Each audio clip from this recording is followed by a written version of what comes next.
Good afternoon. Thank you for following me.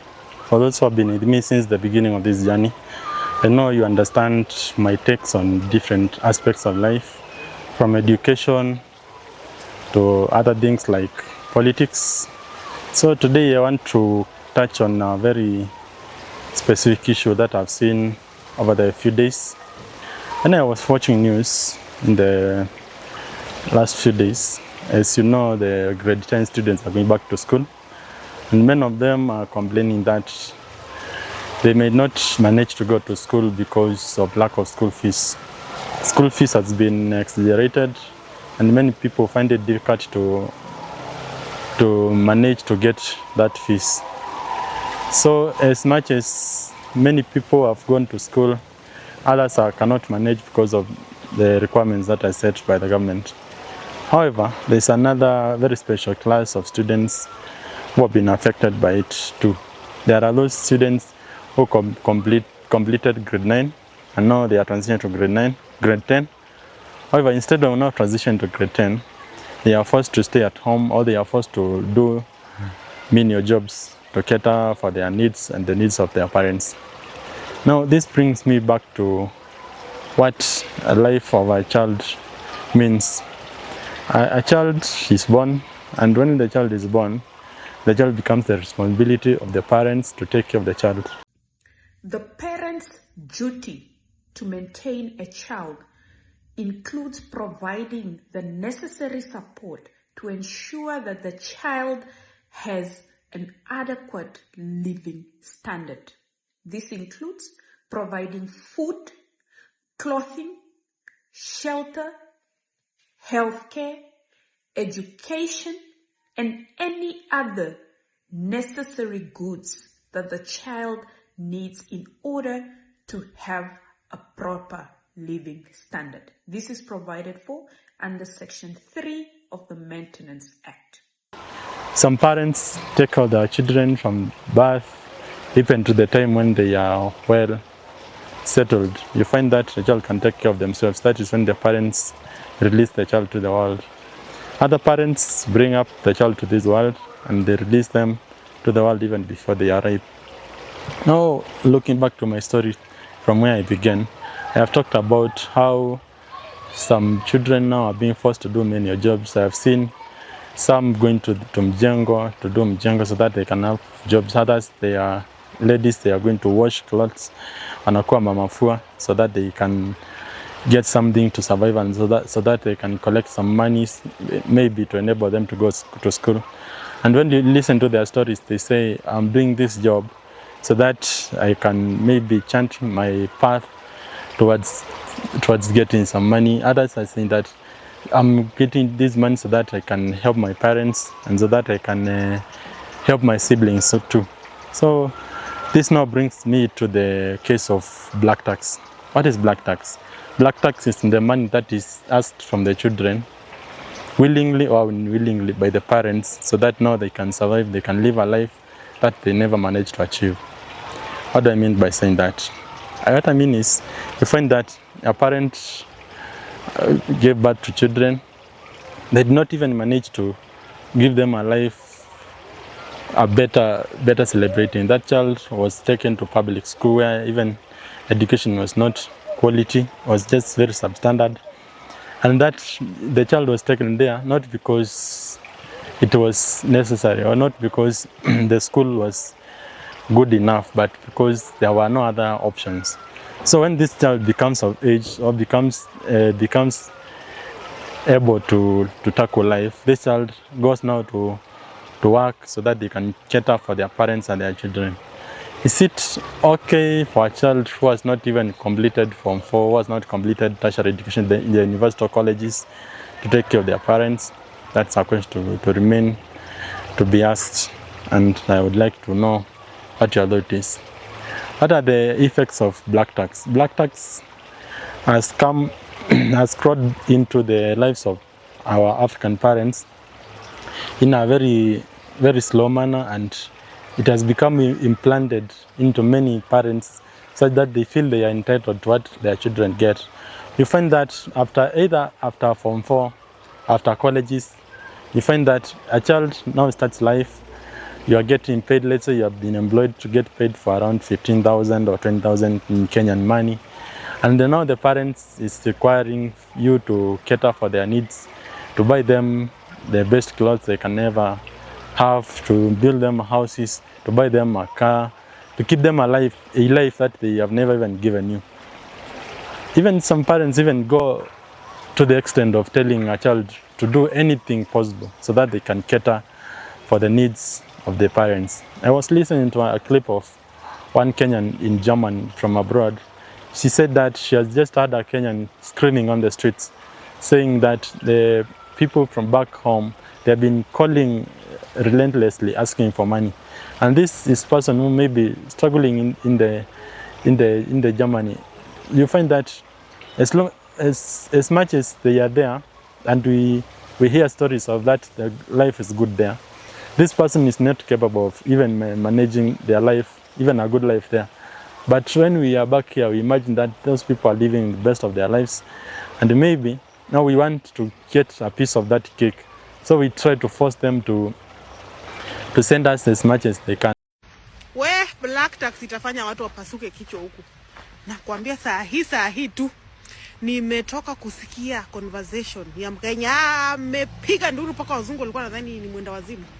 Anasema nimetuma pesa yote, nimewatumia, hamuchoki. And you know, the problem of creating an habit is that when you create a habit, it is difficult to get out of it. So when you create an habit of borrowing from these people, you find that you cannot even stop at some point and think about their well-being. Every call that they get, they always think about this person is calling to ask for money. So in that case of that woman who was screaming on the streets, maybe she was very much disappointed. She was feeling stressed. She was depressed maybe, and no one was looking for our own well-being. Anasema nimetuma pesa yote, nimewatumia, hamuchoki kila saa mnanimaliza.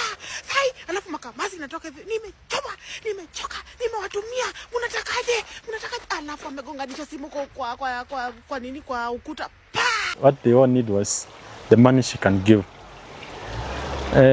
I was also listening to another story from DJ Shiti. He was saying that growing up, you find that your parents have a good living. They spend their money in a way that even is not good. And when the employment comes to an end, they retire. You find that they cannot afford the life they are living. Now, since now you have just got to Nairobi, now you are earning a little amount. Now these parents expect you to keep them the same life that they are living. They don't want to know, they don't want to care whether you are taking care of your family or whether you are bringing up your family. They don't want to care even how your status is. Even they can go to a point of even telling that they are going to curse you if you do not cooperate with them. Others will even threaten you that even if you don't send them money, you never live a better life. This is a point, it reaches a point whereby then now the children cannot manage to get even a job. Or it reaches a point whereby now the children they get out of job, maybe they are laid off, or they lose their jobs, or they find that their jobs not paying well to cater for their needs and the needs of their parents. So at this moment, now the child becomes stressed, becomes depressed, because they are taking care of a lot of people, taking care of themselves, their families, and their parents, and even to some extent, or to further extent, even forced to take care of their siblings. I do not want to say that taking care of your parents or your siblings is wrong, but when you reach a point whereby the parents will not even care about what you are going through, or they will not even ask about how you are doing, all they need is what you can provide for them, this becomes torture. And that's how the point of black tax comes in. You find that as much as you are providing, now the parents is friendly to you. As much as you have something that you are giving to them, you are their favorite. But when now things change, or they turn around, you become an enemy of the parents. Even at some point, they just call to make noise to you. They will just call to tell you how useless you have become. And when you had money, these are the people you are helping. These are the people who are relying on you. These are the people who are giving you all the praise, telling you how generous you are, how good a person you are. But when this stream dries, or when you get a family and now the family starts now consuming what you're getting, now they might even start hating the family. That's where you find that as a man, you're brought up in a family, your parents love you before you get married because you have been taking care of them. But when you marry and you get children, now you're focusing on your family. You find that now these parents turn around, they start hating your wife, they start hating you. Even at some point, they even think that you are a bad person. They do not remember a verse in the Bible that says, a man and a woman, they will leave their parents and they will form a family of themselves. So these parents, when you get married, you become an independent institution. You are a family by yourself. So you don't have to be bombarded with a lot of issues from the other family.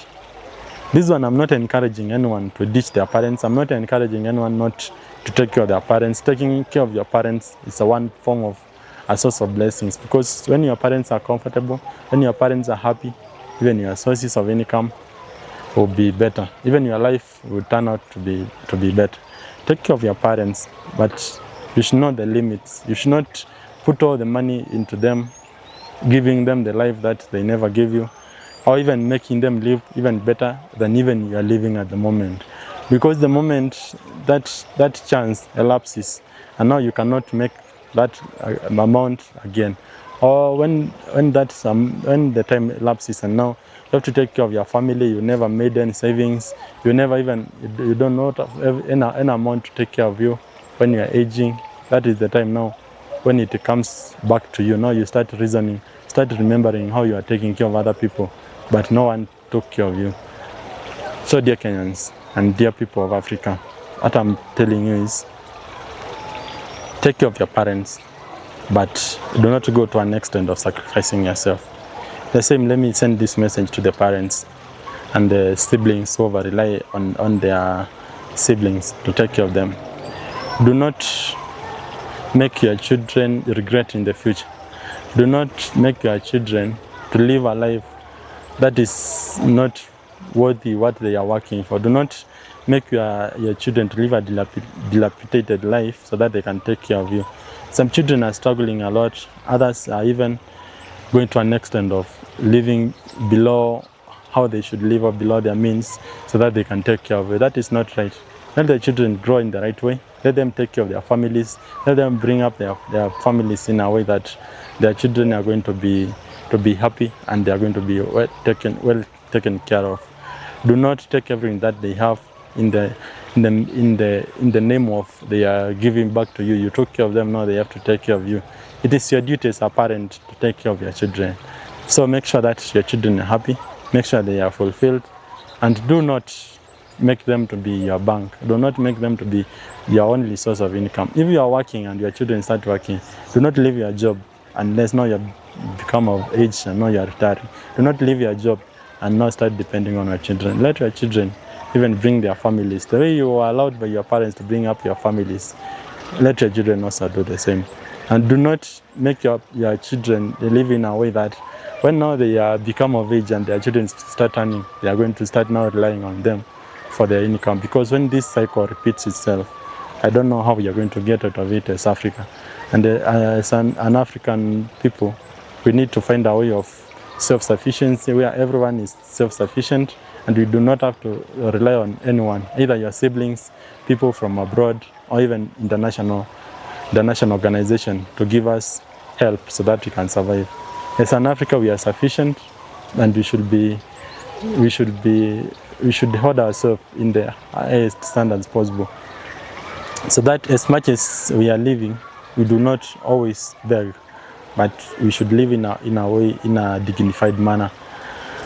So in that note, let us not make black tax something that makes people regret being born in certain families, or make your children start cursing you, or make your children start regretting why they should always help you, and even put hold onto their dreams so that they can cater for what you think they should do.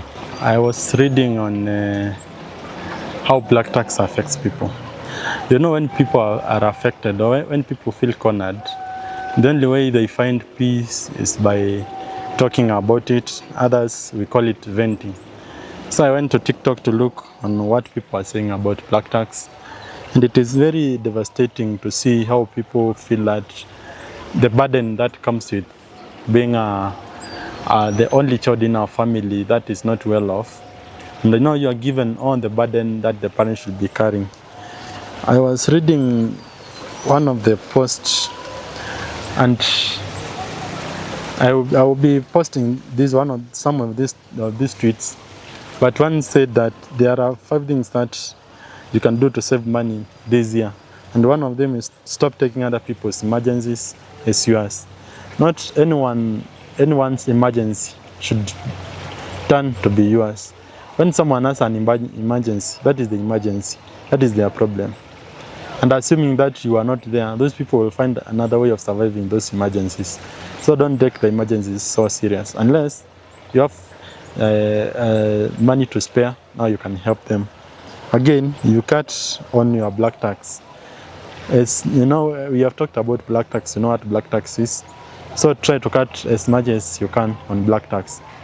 I do not say that you should neglect your people, but don't make your people put you down. Don't let them pull you back from your progress so that you can impress them.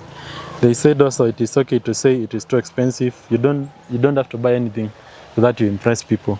It is also wise to be with friends you can invest an evening with, not spend it. Choose the right partner. So if you have people who you can invest with, not the people who are just calling you for drinks, the people who tell you opportunities and they appear, these are the right people. Also choose a partner who will encourage you to go about life in a better way. I also have a document that talks about black tax. I will attach the link below so that you can you can read about black tax and what people are saying about it. There's someone who was saying that you should flex on something that you feel you should flex with this year. Someone that said that I have no black tax. What does that mean? This is a person who has seen people who had a bright future or people who had maybe a higher income than them, but the life they are living is not even worthy celebrating the income they're having. Because all the money they are earning, they are spending it on other people or on other things, on other people's emergencies, which is not even the emergency. So if you do not have a black tax, that means that you are a step ahead. So it's the parents of tomorrow. Now this one I'm directing it through the youths. Do not wait until your children are grown so that you can start depending on them to take care of you. Take care of your retirement from now. Start saving. Do the things that will make your future or your retirement better, not to depend on your children entirely. Your children can help you, but they should not be your retirement plan. Don't make your children become the only way that you're going to survive in your 60s, 70s, and 80s. Otherwise, you're going to die very young. Also, I'm going to read another tweet here. This is talking about black tax. I'm just going to quote it direct. Black parents must accept their failure and stop using their children to achieve what they couldn't achieve during their times. When will your children build themselves when they are still building you a lifestyle of your dreams? You even hate their wives for money. I've talked about this. You find that a parent in their lifetime, they never even lived a life that they want their children to put them. You might find that this child is struggling to manage that lifestyle of a parent. And now the parent is forcing this child to put up with that kind of lifestyle so that now the parent can live better. And they do not care whether this child is comfortable. They do not care whether this child is willing to do that. They are just forcing it into the children. And that is extremely, extremely devastating for the children. You should not force your children to give you a life that you never managed to give yourself. They understand there are people who are born in a poor background, and the only dream that they have is to bring up their parents and their families from that kind of lifestyle. That does not mean that you should not do that. I'm not saying that you should leave your families or your parents or your people to die in poverty while you can help them. What I'm saying is that you should not sacrifice yourself for your parents. You should not sacrifice yourself for your people, and you live in a very, very bad state so that your people can live well.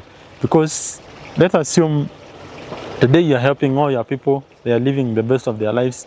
Maybe even others have stopped caring about what they are doing today to make their lives better. Others are even living very reckless life. You find that when, let's assume now today you died, or you are normal, or you cannot cater for that life, will these people die?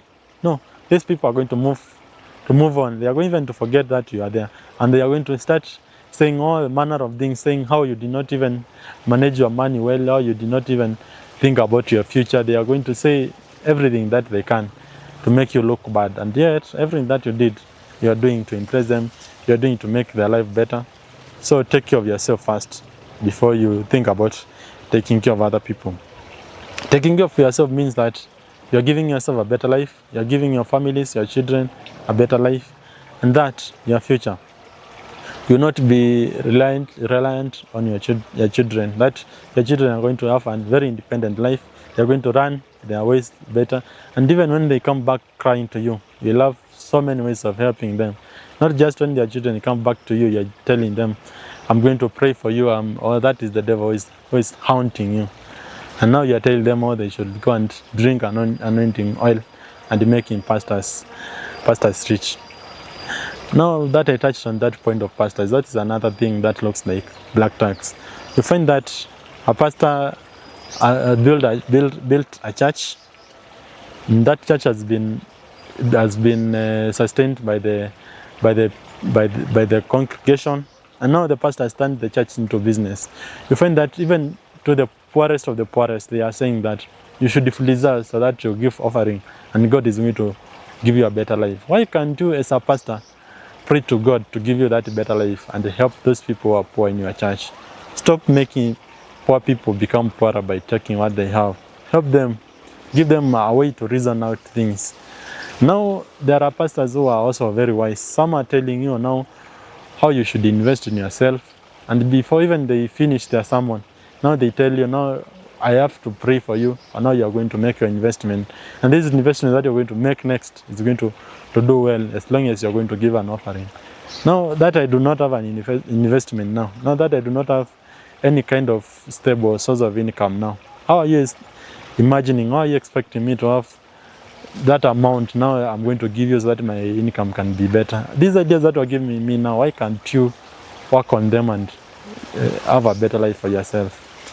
We should always think about the future. We should always think about the people that we are taking care of.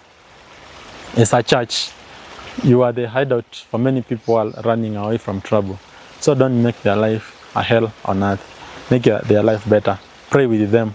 Give them somewhere to go, to run when they're in trouble. Not somewhere where they are going to be burdened more from the burden that they are running from their homes. Make the church a sanctuary, a pulpit. Make a church a shrine where people are going to go and pray to their God and have a humble time so that they can talk to their God and request for what they want. But not every time when people go to church, they are so anxious on what they are going to be asked for next before they go to the next Sunday. Make churches better, and do not make churches a way of taking from people.